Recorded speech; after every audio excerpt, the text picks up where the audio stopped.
I was able to fly, for an hour above the volcano. So it was incredible to just fly over the whole route that I had just hiked up a couple hours before that. It took me 5 hours to go up. And in a couple minutes, I flew over the entire route. This is the Adventure Sports Podcast, where we talk to athletes, adventurers, and business owners from around the world of adventure sports. Whether you're climbing Mount Everest, starting a bike shop, or getting up off your couch to take your kids hiking for the first time, we want you to have the motivation and inspiration you need to chase that next adventure. The Adventure Sports Podcast is brought to you by Camp Crate, the leaders in fully planned self-guided backpacking adventures, as well as backpacking gear rental. You can check them out at campcrate.net.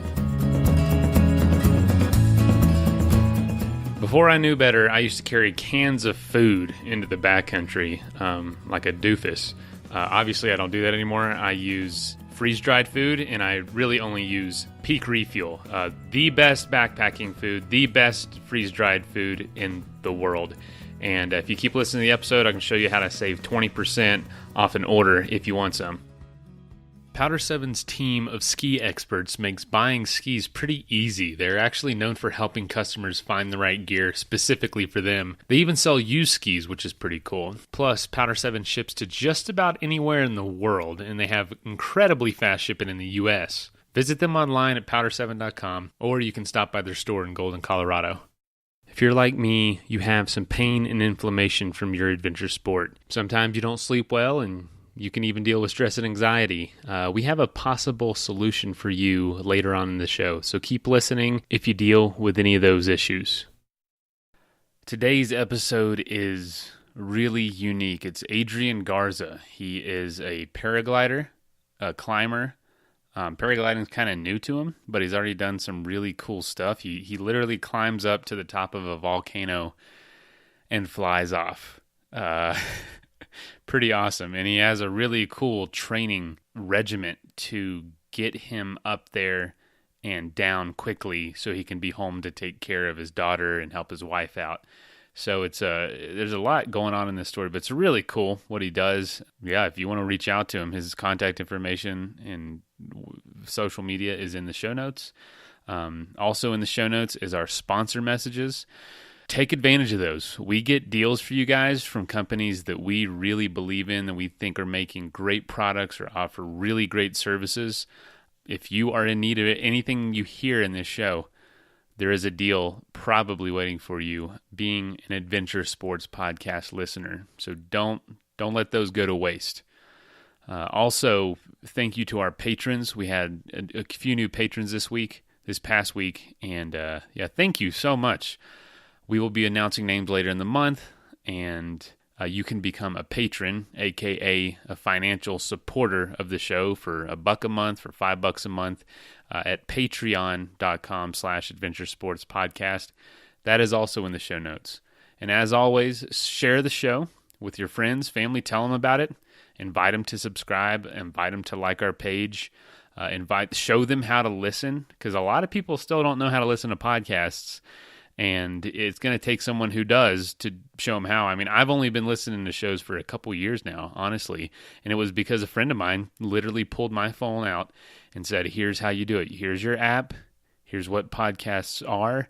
And here's how you listen to them. And I don't want to overstate it, but podcasts have changed my life in the sense of how I consume information. I don't have to sit down and devote time to reading a book or watching a screen, which frankly I can't hardly do anyway. I always want to be up and moving around.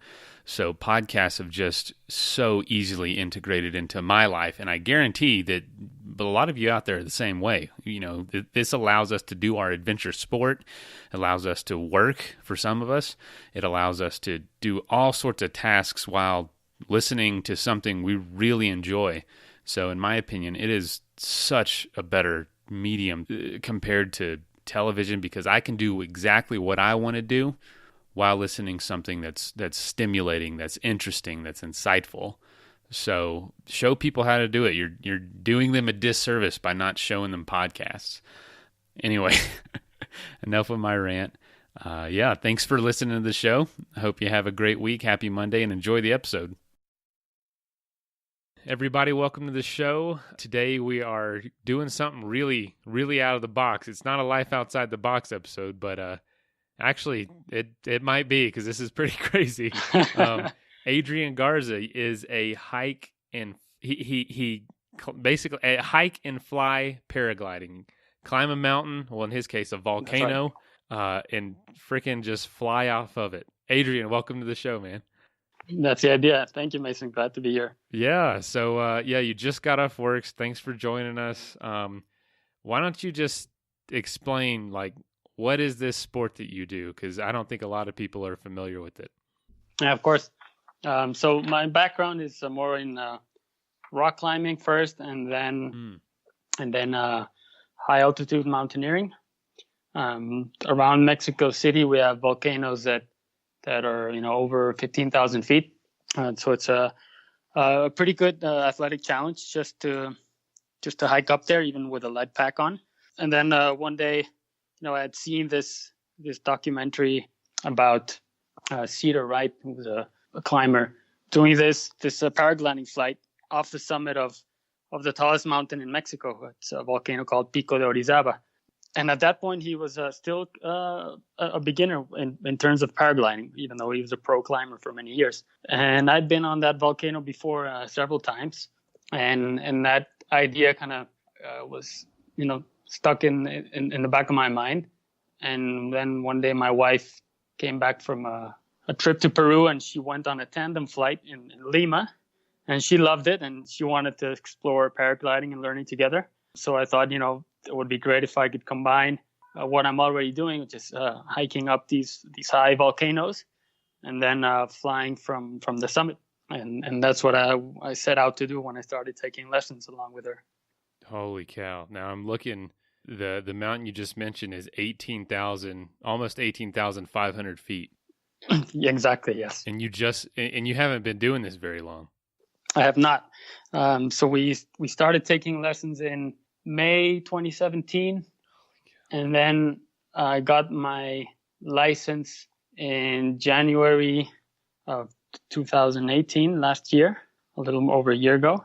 And in order to get a license to be able to fly by yourself away from your home site, you have to have at least 30 flights, and there's a practical exam and a theoretical exam, and of course the actual lessons. So my flight number 31 was a hike and fly from one of these volcanoes here in Mexico, which is another one called, it's a complicated name. It's called Iztaccíhuatl.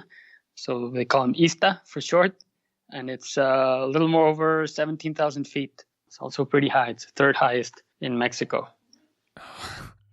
Man, that is crazy. It's like you get your driver's license and you jump straight into like Formula One racing. Like you got your license and just took off. Like, holy cow, that's crazy, man. So your wife got you into this. And now does she still do this with you, or have you kind of done it on your own? She hasn't been doing it because we recently had a baby. Oh, congratulations. Thank you. We have it's almost 3 months old now. Boy or girl? A girl. All right. Baby girl. Congrats. Yeah. I've got one on the way in a couple months. So congratulations. First time. So yeah. I'll have to get some tips from you, man, because I'm scared to death I won't have time to do anything anymore. Yeah, that's scarier than flying off a volcano for sure. Being the first kid. That's funny. Dang, man. So she's taking a break because y'all had a baby girl, and but you're still doing it. Yeah, still found a way to keep doing it. My last hike and fly trip was late November last year, and that was on another kind of subsidiary summit of Ista in a more remote part of the volcano, which is not as frequented as the normal route to the primary summit. Right. It's a place that's more remote, and when I was there, I was the only person around. But the interesting thing for me about that trip was that I could manage to do it in a single day as a round trip from Mexico City there and back without having to spend the night on the mountain. So, being a new father and still adapting to all this. It was a lot easier for me to find a place where I could go out and come back the same day. Did you go to work the next day? I did it on a Saturday, so I got out of the day to recover. So people ask you what you did that weekend. You're like, I don't even know where to start. Yeah, I think my colleagues are a little used to it by now, but at first it was quite surprising. Man, I can't believe it. I bet they think you're crazy. Yeah, it can look like that from the outside, but I'm actually very cautious, and that's something that my wife and my mom are very grateful for, and they come to understand that, so they rest a little easier now that gotten to know how I approach these things. So what do you look for when you go up a mountain? Do you do your research beforehand, and what kind of things do you have to watch out for? Yeah. I try to be as familiar as I can with the actual place. So all of these volcanoes that I've flown from are places that I've previously climbed at least once, and most of them are more than once, up to 10 or more times. I think for me, I mean, unless you're going with a guide, on a guided hike and fly trip, I think it's first and foremost, you have to be comfortable being on the mountain and being up on a high mountain and being up high on that specific mountain and carrying a heavy backpack. So I try to add as few new variables to the equation at a time as possible. So for example, I would recommend somebody do this and be their first time at high elevation, and also the first time on that mountain, and also their first time carrying a big backpack, and also their first time flying alone, etc. So I try to gradually add all of those new variables, one at a time if possible, so that when it comes time to actually hike up and fly off, you're already familiar and comfortable with most of the aspects of what you're going to do. My goodness, man, that is so crazy. That is so cool, though. That is amazing. Like, what a cool idea. Now, do you know anyone else doing this that can you go with, or are you kind of just alone in your community, in your network? There are people that have done this as well. And I actually talked to some of the people that flew off of ISTA, to get some data from them, to get information about how they approached it and where they took off. And there's also a platform where people can upload their flights, their paragliding flights. So the flights from ISTA, from this team, are on there. Cedar Wright's flight from Orizaba is on there as well, so you can actually look at the track. So, and I've seen, other videos of other people doing this. I know, for sure that from ISTA and Orizaba, other people have flown. But then some of the other ones that I've flown from, I don't know of anyone else that has flown from those places. So at least two of the volcanoes that I've flown from, they're possibly I've done possibly the first flight from those. Wow. It's at least the first documented flight. And now to get back to the question, there aren't that many people that do this. And I think, the first reason is there aren't really that many paraglider pilots in Mexico to begin with. It's a country of like 125 million people, and there's maybe, someone told me once that around maybe 500 pilots. Maybe by now, that was like 2 years ago, maybe there's more than that, but I'm pretty sure it's less than 1,000 pilots in the whole country. Wow. And then of those pilots, the people that are actually interested in climbing up to 18,000 feet, probably a really small fraction of those. And then also to do this, it helps a lot if you have equipment that's lighter than the regular equipment, so that you can actually carry it all the way up. You also probably need to have, dedicated hike and fly equipment. So there's harnesses that are made for that are lighter with, different kinds of materials. And the wings themselves also, they're becoming more and more popular, and they're made from, a slightly lighter cloth, and they have different materials on the webbing that attaches to the harness and stuff like that. So it's unless somebody has the specific idea of getting into it, kind of like I did. So I chose my equipment to be functional for that kind of stuff. It's going to be hard to find someone that would be capable and willing and has the right equipment to do it. So there's Yeah, I mean, it's part of what really attracts me to it here is that it's so few people doing it and so few people doing it here that there's a lot of things to be done that nobody's ever done before. So you actually feel like you really are on an adventure, right? You're exploring and doing things that haven't been done before, and there's no real reference that you can go to just copy and replicate. So all of you know that I deal with some chronic pain, some chronic inflammation in my knees, and it's been an issue with my adventure sports career. But we just had Caleb Simpson on the show to talk about his company, Hemp Daddies, and I'm actually going to give their products a shot and see how they do. I'm going to be using their CBD oil and transdermal cream. I've been trying it out about a week now, and I've actually noticed I sleep better. My stress and anxiety have even lowered a little bit, as well as my knees do feel a lot better. Their products are third-party lab tested. They're made from USDA organic hemp, and they're grown on a family farm right here in Colorado. If you'd like to give it a shot yourself, go to their website, hempdaddies.com, and use the code ADVENTURE to get 10% off your first order and free shipping. And I will keep you in the loop about how it does for me. So buying ski gear can be a pretty daunting process, especially when it's online, but Powder 7 made that process incredibly easy. They live by their mantra, which is skiing for all for skiing, by being completely dedicated just to skiing and encouraging anyone and everyone to participate all year long. It really doesn't matter if you're looking for your first pair of skis or looking to round out your quiver.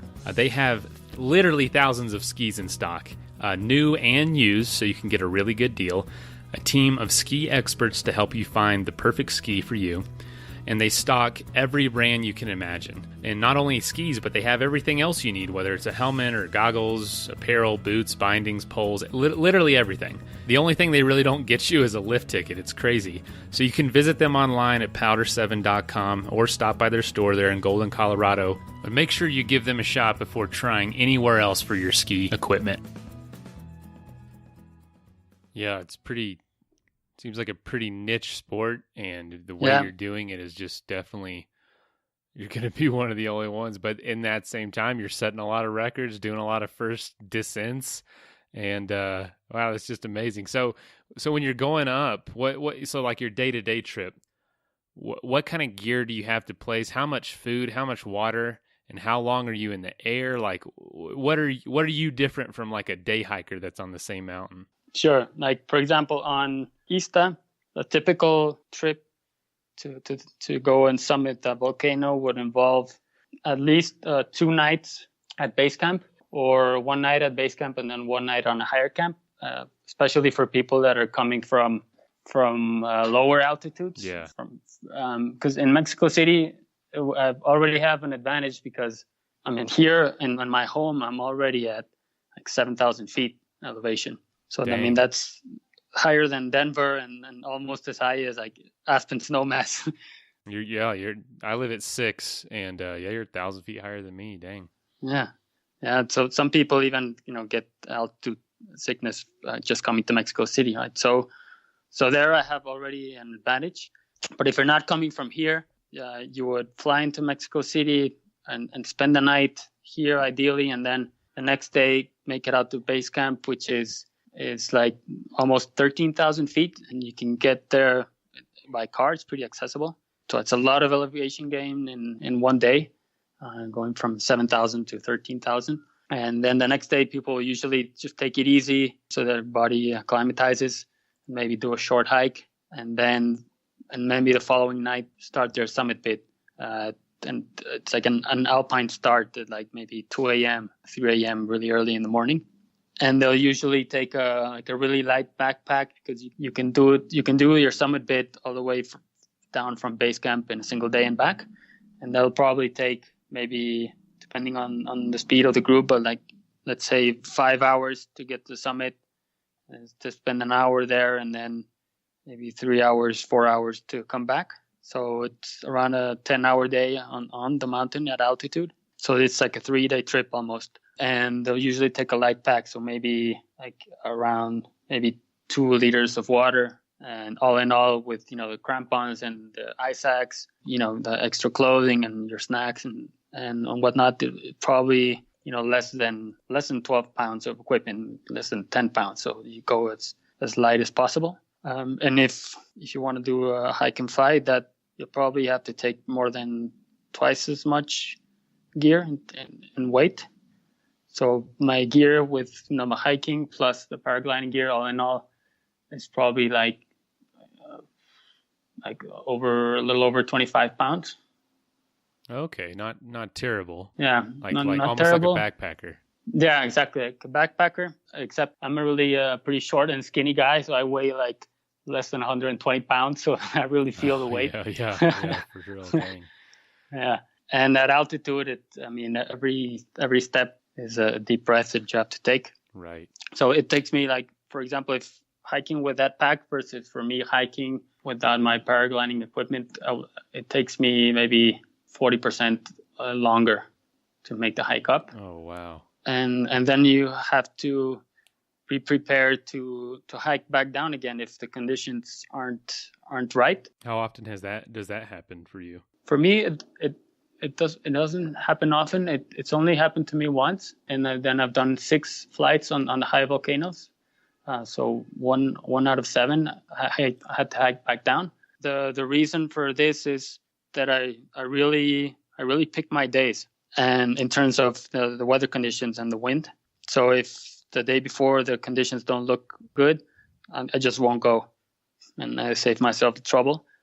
And also, since these are all mountains that I've been on previously, I also have a pretty good idea of where I can take off from, and I think it's at all possible or not.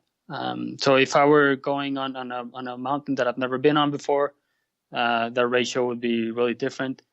Or if I were going on a trip abroad somewhere where you have to commit to a weekend or a certain date and hope for the best in terms of the weather, that would also be a really different ratio. So I try to take advantage of the fact that I have all these volcanoes really close to home, and you can really take advantage of that. Man, those are such big mountains, man. That's so cool. Yeah. We pride ourselves on big mountains here in Colorado, but those just dwarf it. Like they dwarf, because our biggest mountains are only 14,000 feet. You've been on a 20,000 footer doing this down in Peru, and right next to your home is an 18.5.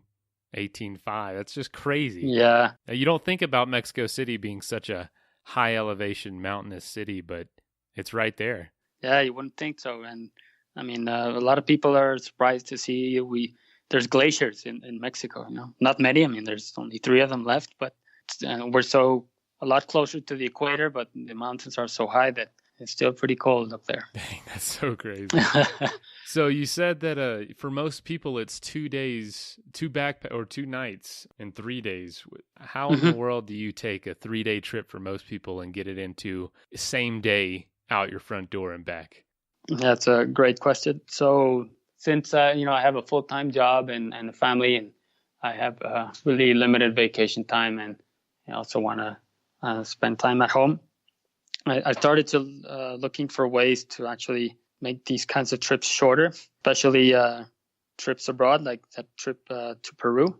And when I was doing the research on altitude acclimatization, I found that some people were using like a hypoxic generator to acclimatize at home. So it's the machine that you plug in, and it's about, I don't know, maybe like 2.5 feet tall and probably the size of a medium-sized trash can that you have in the kitchen.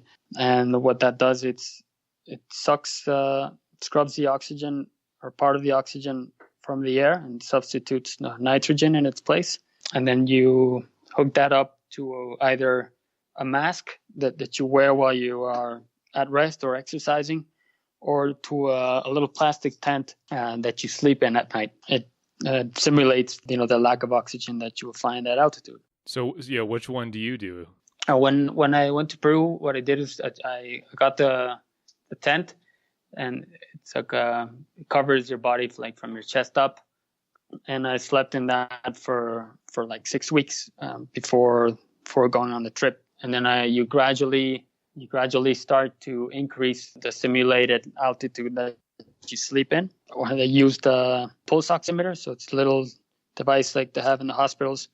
You clip it onto your fingertip, and it measures not only your pulse or your heart rate, but also your blood oxygen saturation. So how saturated your blood is with oxygen in terms of percentage. So here in Mexico City, if I were at rest, my blood oxygen reading would probably be close to like 95, 96%. And if you're at sea level, it's like 98, 99%. And the higher up you go, the more it starts to drop.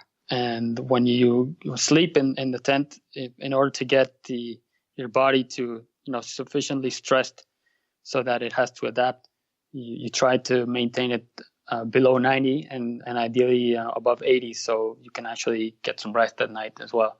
Yeah, because does it affect your sleep?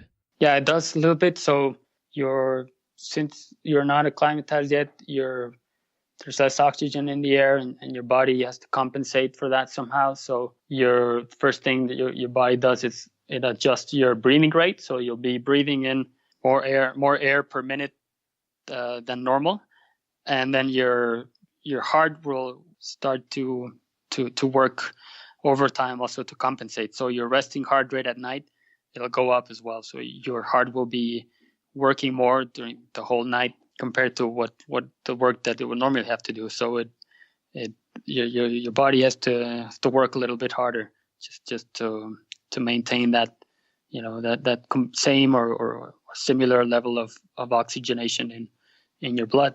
So was it a hard decision to decide to buy one of those, or was it like, this is it, this is what I need to be able to do this and still maintain work and family and not take too much vacation time off?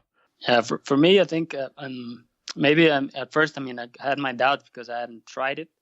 In the U.S., there are probably some high tech training facilities where people might have access to one and try it out. But here, I really had to commit and buy one up front. There's some mountaineering agencies that will actually rent it out to their clients for certain expeditions. Oh wow! But I had to buy it, and in hindsight, it's been a great investment. It saved me so much time, and at different points in life, if you want to live a life with some adventure in it, you're gonna need time, and you're gonna need money and resources, and sometimes some lucky people will have both at the same time.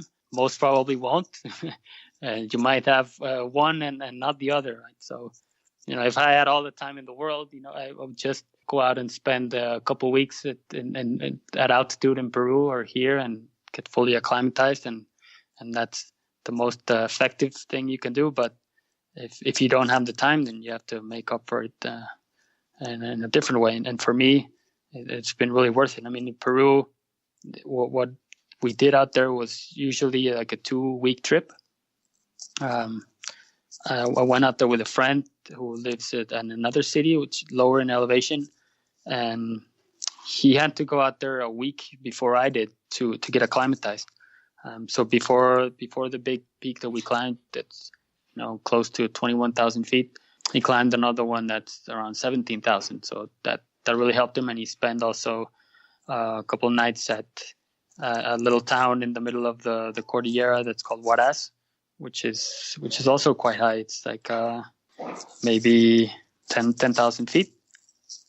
Wow. So that also helps. And I was able to drop in a week after him and go directly up to the base camp of the mountain and follow the regular schedule from then onwards. You didn't fly off that peak, did you? No, that would have been great. Well, it wouldn't have been possible because the weather turned really bad. By the time we were at the summit, we had it was a ping pong ball of weather. We couldn't see anything, just a few feet in front of us. So, that's the thing. If my plan had been to go out and fly off the summit, I would have had to stay a lot longer to wait for a good weather window, or just hope to be really lucky. And in that case, I would have had to carry my equipment all the way up and back down again because the weather was terrible. Jeez. And then back then I hadn't started flying yet, so that wasn't on the radar. But I would love to go back and do something like that over there. Has anything ever gone wrong after getting in the air, or calculations, or did anything ever go close to going bad? When I flew off of Orizaba, the one that's like 18,000 feet, 18,500, the wind was stronger than what was forecasted the previous day. And I saw the forecast change the day I was climbing up. So I was probably like at my very limit in terms of how much wind I could handle on takeoff. So I really thought twice about it, and it took me a while to finally decide to give it a shot. I mean, and everything turned out okay, but once I was in the air, gone up by myself, so my car was at the base camp, and I had to get back to my car, somehow. And the wind was so strong that on my glider, which is a beginner glider, the beginner gliders aren't very good at flying upwind, at penetrating the wind. So if, let's say, there's something called the trim speed of the glider, so that means how fast will it move forwards, what speed if you're not touching anything, you're just letting it fly by itself, and that might be like maybe close to a little under 30 kilometers an hour. So if the wind is 30 kilometers an hour and your trim speed is 30 kilometers an hour, and you try to go upwind, you're just gonna slowly fall straight down with no forward speed. So the wind, once I took off a little and I got a little away from the mountain, so I had plenty more air below me and more space behind me in case something went wrong. But I realized I wasn't penetrating the wind at all. So in the air, I had to decide if I was going to turn away from the volcano. And I mean, I could have flowed down, but I would have had to look for a field or somewhere to land in a place I hadn't planned to land. And usually I try to go out and scout possible landing fields beforehand, so I know where I'm going and I know what options I have, so I don't have to make that decision on the spot. So that was one option, and then I would have run into the problem of having to find my car afterwards somehow. So that's not very practical. Right. And the car was, I mean, at over 13,000 feet on the mountain, so it would have been a long way to get back to it. And the other option was to try and land on Volcano. So I hadn't planned on landing on Volcano, and I had to land at about a little over 2,000 feet below the summit. So landing at 16,000 feet is still pretty high. I landed on the slope, and it was the landing was really easy because it was kind of like volcanic sand, so it's really soft. When there's wind, and if you land into the wind, then the landing is really soft because the wind takes away all your speed, or most of it. So it was a soft landing on a slope, but then I had to pack my glider in a really uncomfortable place with a really, really steep incline with sand everywhere. And it's also still pretty high up, so every small effort really is really tiring. And then after that, I had to carry all the equipment across the volcano and traverse to get to the route that I had climbed up so I could go back down and get back to my car. So that was not really a hike and fly. It was like a hike and fly and then hike some more. So yeah, like I said at the beginning of the episode, I used to carry cans of food into the backcountry, and I know there's a lot lighter things to do, but there's just a lot of options that aren't good for you or are either too heavy, and that's why I really do use Peak Refuel now. They're a new backpacking food company, and I say backpacking food, really it's just freeze-dried food that you can use for anything. I've actually eaten it for dinner before with my family because it's real food. It does not taste like backpacking food or hunting food or something that you're only going to eat in the backcountry. It's delicious, high in protein, nutritious. It is going to refuel you. It is filling, huge portions, and I really encourage you all to give it a shot. At least try it out. And that is peakrefuel.com. And if you want to get 20% off an order, use the code ASP20. And that's capital ASP and then 20. Now, back to the episode.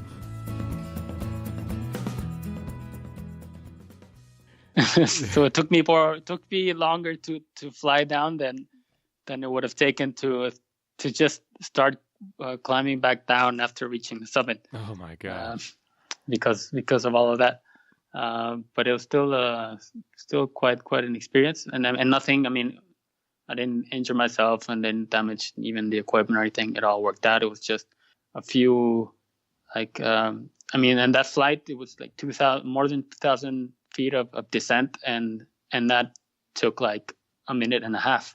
Wow. So really, really fast. Like, because the air is so thin, everything happens a lot faster. The glider flies faster, and your sink rate is higher. And if something happens to the wing, like if you get a small collapse or something, that it also happens faster, and you have to react quicker. So everything went well. It was just a little more time consuming and tiring than it would have been if there was zero wind and I would have made it back to the landing that I had planned, right beside the car. So I'll have to go back there again and do a longer flight, because a minute and a half is really, really short, too short.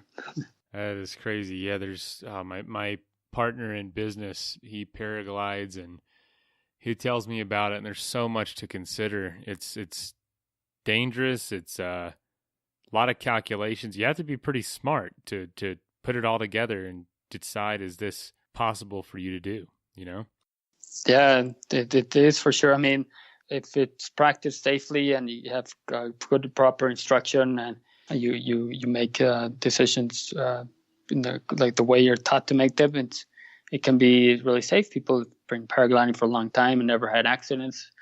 Just like some people have been driving cars for decades and never had an accident, and there are other people that get into accidents all the time. Right. And it's because people can get careless or go past their limits. Mm-hmm. But yeah, I think a lot of it is the planning and the theory behind it and the practice, but there's also a component of being able to make decisions on the spot, and sometimes you have to make those decisions by yourself. Like, even if you have like a radio when you're learning and your instructor is coaching you and you have his voice in your ear, but then eventually you start flying by yourself, and if you get into a situation, then you have to get yourself out of it, right? In the same way that happens in other sports, right? Like when I was rock climbing and I was climbing on a multi-pitch route, and then the rope got stuck when we were like 1,000 feet up the walls, and nobody can help you there either. To deal with the situation as it presents itself. So do you know what the highest peak that's ever been hiked and flown? Yeah, Everest. Really? Everest. Yeah. Someone hiked up there and flew off the top? Yeah, a couple of people have actually, and surprisingly, like the first paragliding flight from Everest was in the late 80s, quite a while ago, and that way. Back then paragliding was very, very new sport, and I mean the gliders back then were those gliders were dangerous back then. They were a lot less stable, and they would be prone to collapsing, and their glide rate was not good, so they would sink pretty fast. So it was harder landings, and at that altitude, harder still. So it was an amazing feat for the time. And since then, other people have flown from the summit. That's another level. And then there's people doing, if anyone wants to look into this, I think it's fascinating. There's two French pilots, Antoine Girard and Damien Lacaze. They were recently in Pakistan in the Karakoram, like the Himalaya, and they did a cross-country traverse. So multiple days flying, many miles each day in the mountain range. They flew really close to a couple of the 8,000 meter peaks up there, and then the idea was to land on a 7,000 meter mountain. It's called Spantic. So they landed on the mountain face at like 6,000 meters, and the idea was to do a summit attempt after landing, and then fly off again. And they got pretty close to the summit, but then they had problems with the altitude, and Antoine had started to get symptoms of cerebral edema, so they turned around and went back down, and they flew off the next day. But I think they, under different circumstances, with good weather and without that incident with the altitude sickness, they would have been able to summit and then fly off again. It's like a regular expedition would have taken a couple of weeks just to reach, the initial spot where they landed on the mountain. Wow. So that's like the cutting edge of what's possible with a piece of fabric and some mountaineering equipment. So for you, what's that dream goal? What are you hoping to? What's the biggest thing on your bucket list with this sport? So for now, my second flight on ISTA, instead of just flying straight down, like the first flight, it lasted like 12 minutes. Really emotional, exciting flight, and everything went well. And after that, I was, I'd already learned how to, use thermals to stay up in the air longer. At the time, I hadn't, really done any big cross-country flights or anything like that, but I could thermal well enough. So I tried to go back out there again on a day where I thought I was going to be able to find some thermals. And sure enough, I did, and I was able to fly, for an hour above the volcano. So it was incredible to just what an experience. Fly over the whole route that I had just hiked up a couple hours before that. It took me 5 hours to go up, and then in a couple minutes I flew over the entire route, and that was it's a beautiful experience for me. So I want to do more of those flights here, because I don't think anybody had ever done that before on that mountain. And then the other mountains where I just barely probably did the first descent, and I want to not just fly down, but enjoy the views a little longer and fly over the mountains. There's, in Europe and other places where this is more common, people also they do what they call top landing. So you can take off from somewhere lower and then land on the summit with your paraglider. So kind of like climbing it with the paraglider instead of hiking up. I don't think anyone's ever done that on these mountains here, so that's something that would be really cool to do as well. And then mixing, like the next level for me would be mixing the cross country flying with hike and fly, and then going on a trip, like a multi-day trip where you'll fly and hike and actually cover some good distance. And that's what I want to work up to. So that's something that's called Volbiv. He had like Nick Nanens on the show, and he's done a lot of that. And that's something I aspire to do as well. So crazy. Well, congratulations on, learning how to do this pretty quickly, accelerating the sport in your area. And I hope you do some firsts, like never been done from mountain to mountain. That would you could circle the whole city. Man, that's just crazy. That's so awesome. How can people keep in touch with you and follow your trips and what you do? Sure. I'm on Instagram as, it's in Spanish, so I'll spell it out. It's called Poncho el Piloto, like Poncho the pilot. So it's Ponchel, and then pilot with an O in the end, Piloto. Poncho el Piloto on Instagram. Perfect. Well, we'll link that in the show notes when we release it. But man, what an interesting sport. What an interesting thing to get into. It is. And the fact that you're doing so much to make it to where you can do it in a third of the time that it takes other people. That's dedication. And that's what it takes when times of life, like you have a newborn, you have a family, you have responsibilities. It might not be like this forever, but like for now, you love the sport enough that you're going to chase it by doing what you have to do to still get out there and maintain that stoke. Yeah, having limited resources is a great motivation to get creative. Absolutely. If you were rich sitting on top of one of the mountains and And with all the time in the world, man, you probably wouldn't do anything. You probably just sit there.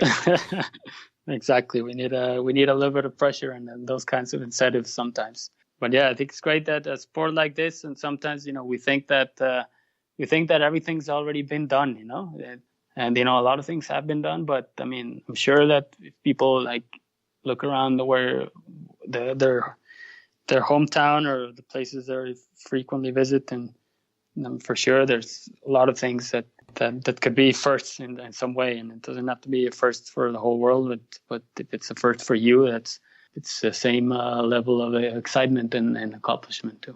Absolutely, man. I tell people it's like songs. You'd think with all the songs that are out in all of history, every good song's ever been written already. But good ones come out every day, man. Like good music comes out every single day. There's some first out there that you would be stoked to chase, and it's not even on anybody's radar yet.